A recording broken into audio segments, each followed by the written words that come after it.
اب مجھے یہ ارشاد فرمائیے گا کہ نفس، شیطان اور ہمزاد، یہ تین چیزیں انسان کے ساتھ ہیں یا دو چیزیں ہیں، تو اس میں آپس میں کیا فرق ہے یا ایک ہی چیز ہے یہ؟ دیکھیں یہ الگ الگ چیز ہے. اچھا، یہ نفس کی کیفیت تو میں نے بیان کی کہ یہ اللہ تبارک و تعالیٰ نے انسان کے ساتھ الگ سے پیدا کیا ہے.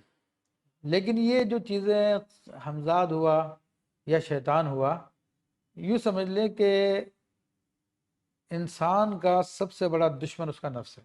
اچھا، اور اس لیے حدیث شریف میں فرمایا کہ آدھا عدوک الذی بین جنبیک، کہ تیرا سب سے بڑا دشمن تیرے دونوں پہلوؤں کے بیچ میں ہے، یعنی تیرے جسم کے اندر ہے، اور وہ نفس ہے.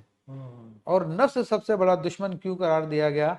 کہ اس لیے کہ انسان کو برباد کرنے والی یہ چار چیزیں ہیں، جن میں ایک نفس ہے، پھر ایک شیطان ہے، اور پھر ایک خواہشات نفسانی ہے، اور پھر ایک دنیا ہے. اچھا، یہ چار چیزیں ہیں.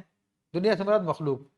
تو یہ چار چیزیں انسان کو برباد کرتی ہیں، مگر یہ جو تینوں کی تینوں چیزیں ہیں، یعنی خواہشات نفسانی، دنیا اور شیطان، یہ ڈائریکٹ انسان کو کوئی نقصان نہیں پہنچا سکتی. یہ ساری کی ساری نفس کے ذریعے نقصان پہنچاتی ہے. اچھا، یہ نفس کو اپنا اعلیٰ کار بناتی ہیں، اور اس کے بعد پھر انسان کو نقصان پہنچتا صحیح صحیح صحیح، یعنی کہ جو سیڑھی ہے، جو رستہ ہے، وہ نفس ہے ہے. وہ نفس جس ہے. طریقے سے آ رہا ہے. اور یہ جی جو جی اولیاء کی صحبت میں بیٹھے ہیں تو اولیاء نفس مارنے پر زیادہ زور دیتے ہیں. جی جی اشعار بالکل. دیکھے جائیں، ان کا کلام دیکھا جائے، تو یہ نفس مارنا، اس سے کیا مراد ہے؟ جیسے کسی بزرگ کا واقعہ ہم پڑھتے ہیں کہ کوئی اچھی چیز تھی، انہوں نے نہیں کھائی. کسی بزرگ کو دیکھا کہ مچھلی، ان کو دل چاہ رہا مچھلی کھانے کا، انہوں نے وہ ترک کر دی، یا کہیں جانا تھا. تو یہ کیا ان خواہشات کو ترک کرنے سے بھی اس کے اندر کمزوری پیدا ہوتی ہے؟ دیکھیں بالکل ہوتی ہے. یہ جو بات ذکر کی میں نے، انسان کے چار دشمن ہیں، جن میں ایک نفس ہے. جی تو جیسے شیطان ہے، جی، تو اس کا جال جو ہے وہ شکم سیری ہے، پیٹ بھر کے کھلاتا ہے. اچھا، اس کے بعد پھر بندے کو جو ہے نا یہ گناہ کرواتا ہے. تو اس کی قید یا اس کا علاج کم کھانا ہے. صحیح. کم کھائے گا تو پھر شیطان کا جو ہے وہ وار کم سے کم ہوتا چلا جائے گا. اس لیے رمضان میں شیطان قید ہو جاتے ہیں. تو اس کی وجہ یہی ہے. صحیح. پھر دنیا ہے، اس کا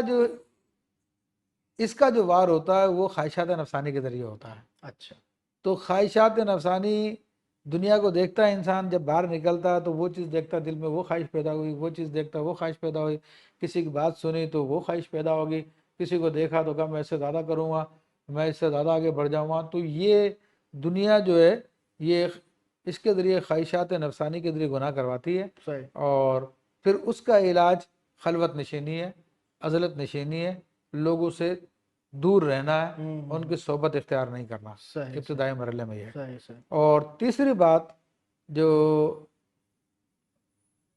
ایک خواہشات نفسانی ہو گیا، جی نفس ہو گیا، جی، اور دنیا ہو گیا. صحیح ٹھیک ہے. صحیح. تو یہ تین چیزیں میں نے بیان کی.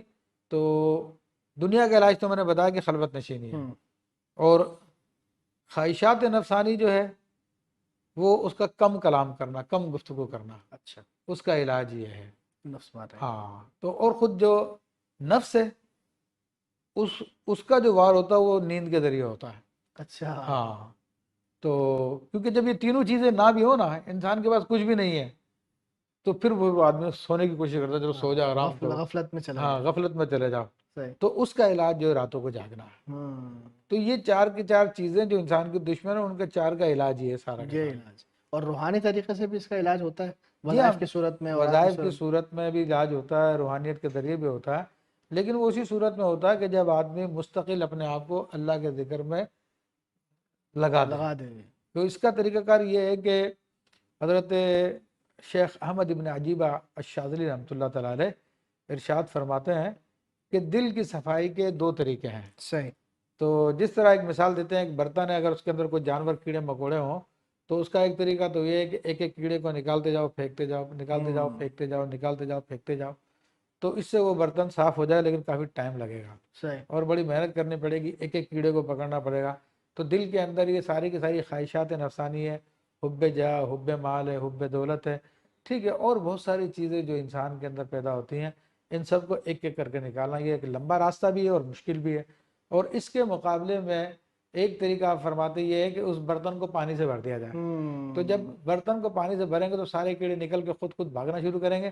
جو نہیں نکلیں گے وہ اسی پانی میں ڈوب کے مر جائیں گے اور پانی کے ساتھ بہہ کر وہ پھر نکل جائیں گے. صحیح صحیح. تو یہ ذکر کی مثال ہے کہ انسان اپنے اتنی کثرت سے ذکر کرے کہ اس کا دل جو ہے ذکر سے بھر جائے. اللہ اس لیے حدیث شریف میں کہا کہ اللہ کا ذکر اتنی کثرت سے کہو کہ لوگ جو تمہیں مجنون سمجھے, اللہ دیوانہ تمہیں کیا پاگل سمجھے لوگ. ہے.